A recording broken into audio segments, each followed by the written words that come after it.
Hello, my name is Joel Miller, and I am a naturalist over at Dinosaur Hill Nature Preserve.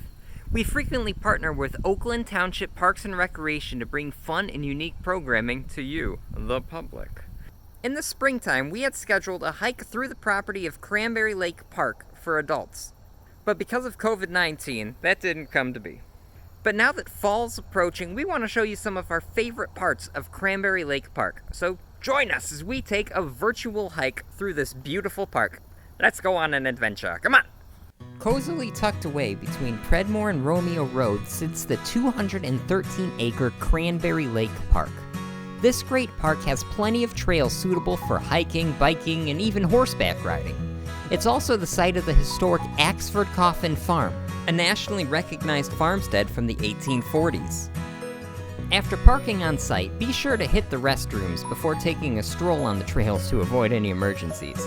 And then definitely look around the homestead grounds to see some of the old buildings and equipment. Like the Flummerfelt Barn, which was originally built near Kern and Gunn Road before being purchased and moved to this new location in 2004 by the Oakland Township Historical Society. The grounds is a veritable collection of historic farming equipment that would have been used to tend the land. It's really neat to check out.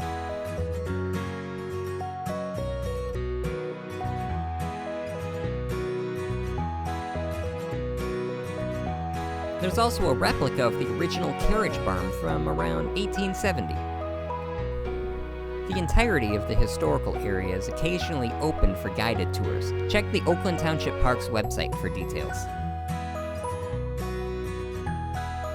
However, we came here today for a hike, so let's head out on the trails and see what we can find this morning. We're gonna head right by this apple orchard.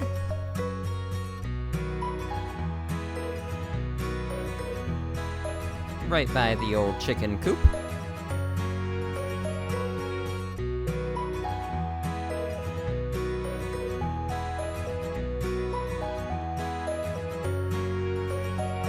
And then we're gonna find ourselves on the trails proper.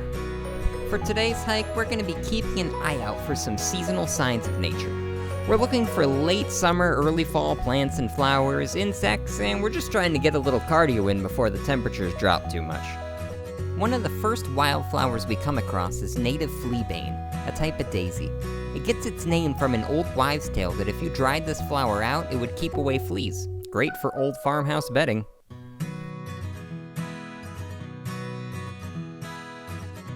Further up the trail, we have the old turkey brooder.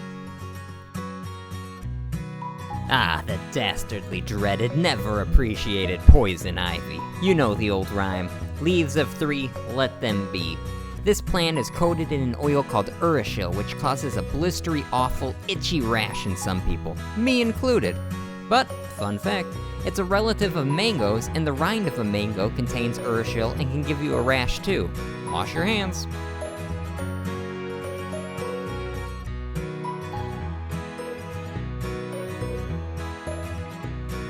Look at all these goldenrod. Now if you have seasonal allergies, you're totally in the clear here.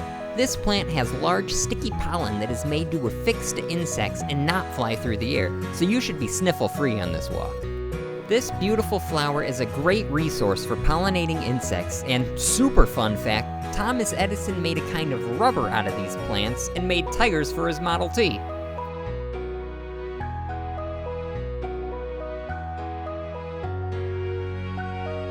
Growing within the field of goldenrod, we can find some Queen Anne's lace. This relative of the carrot can be a troublesome weed when growing at home, but is very popular in flower arrangements because of those beautiful white flowers. If you have some at home, crush a little between your fingers and give it a smell. Smells just like carrots.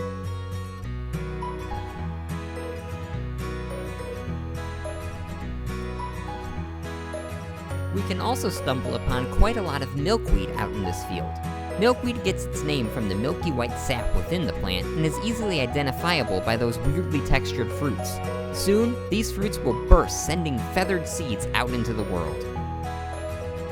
Here on this milkweed fruit, we find some milkweed bugs. These bugs are eating the seeds of this pod and are toxic because of the milkweed sap they're drinking.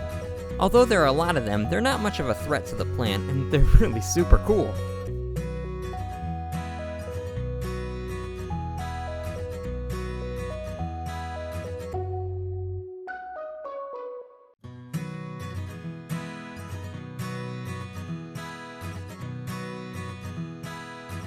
At the northeastern edge of the park, we run into Cranberry Lake and its bog. This 56-acre wide lake isn't accessible from the park, but the trail goes right up to the water, giving us a calm view halfway through our hike. I think it's particularly beautiful at sunrise, but then again, I'm a morning person.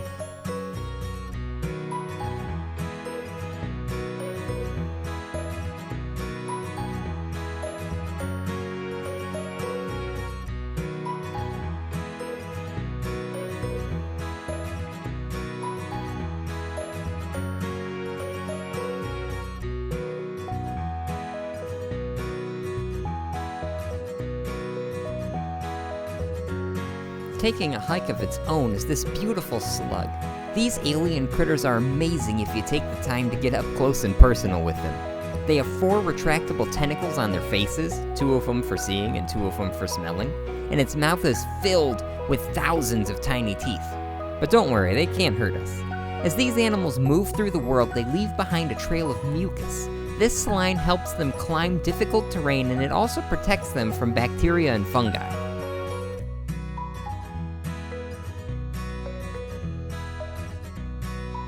Just behind me is Romeo Road, and on the other side of that is Addison Oaks Park. So you can have a very easy transition from Cranberry Lake to Addison Oaks if you want to have a longer hike.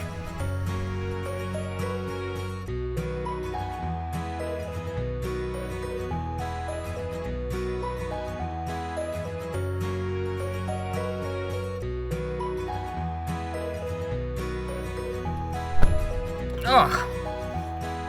Thank you very much for joining us. I hope you had fun, and I hope you learned something. Cranberry Lake is one of my favorite places to go hiking.